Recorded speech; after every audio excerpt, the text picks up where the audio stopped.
Hi. I never thought I'd be the kind of person sharing my personal pain on the internet, but here I am. My name doesn't really matter, but I want to tell you what happened to me. How one lie, whispered by someone I trusted, nearly destroyed my marriage and me. When I married Daniel, I believed we were unshakable. We weren't perfect, no couple is, but we had love, trust, and a quiet happiness that I thought could survive anything. Daniel was close to his sister, Megan. Really close. She'd always been protective of him, and honestly, I liked that at first. She felt like the big sister I never had. But I started noticing little things after Daniel and I got married. Megan would make sly comments about me, teasing my cooking, joking about how I didn't really understand their family ways. It was subtle, but it stung. Daniel would laugh it off and tell me she didn't mean it. I wanted to believe him. One evening, Megan came over while Daniel was out. She was unusually warm, asking me about my day, helping me fold laundry.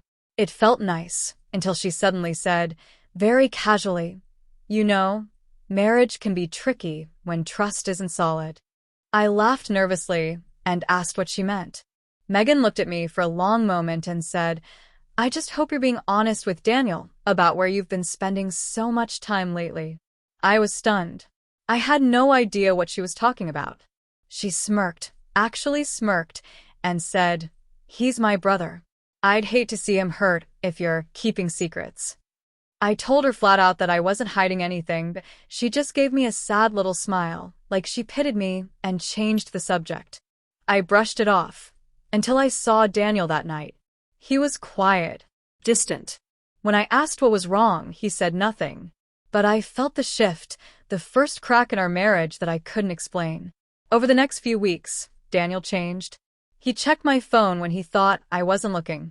He started asking vague questions about my work, about the hours I kept. Once, he came home early and acted surprised to find me there, like he'd been expecting to catch me doing something wrong. Every time I asked him what was going on, he'd just say, "Nothing. I'm fine." But I wasn't fine. The man who once trusted me with everything now looked at me like a stranger. And the worst part was I didn't know why. Then, one night, it all came crashing down. Daniel came home furious, his face pale with anger. He threw his keys on the table and asked me point blank, "Are you cheating on me?" I was so shocked, I laughed, until I saw the look in his eyes. He wasn't joking. I asked him why he would even think that, and he said Megan told him she'd seen me getting into a man's car outside my office. That we'd driven off together. That I was too cozy with my boss. I felt the blood drain from my face.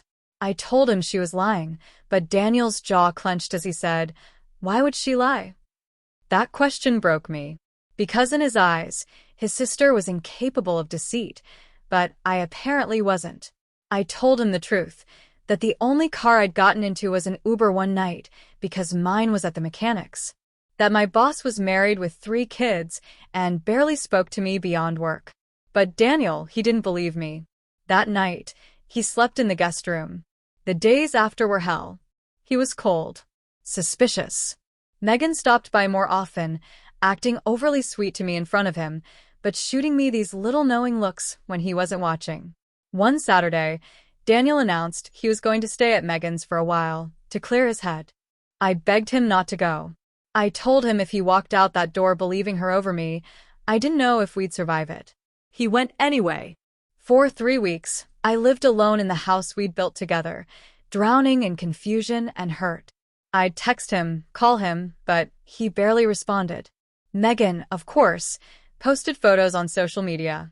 Her and Daniel smiling at brunch, watching a game together. It felt like she'd stolen my husband piece by piece. And then one evening I got a call. It was from Megan's ex-boyfriend, someone I'd barely spoken to. He sounded awkward but said he thought I should know something. Megan had been telling people for months that she didn't like me, that she wanted Daniel to wake up and realize I wasn't good enough.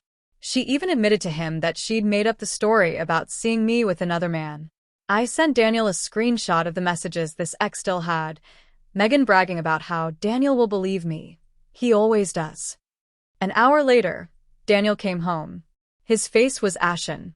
He'd confronted Megan and she'd confessed. He apologized over and over, tears streaming down his face, but I was numb. The damage had been done.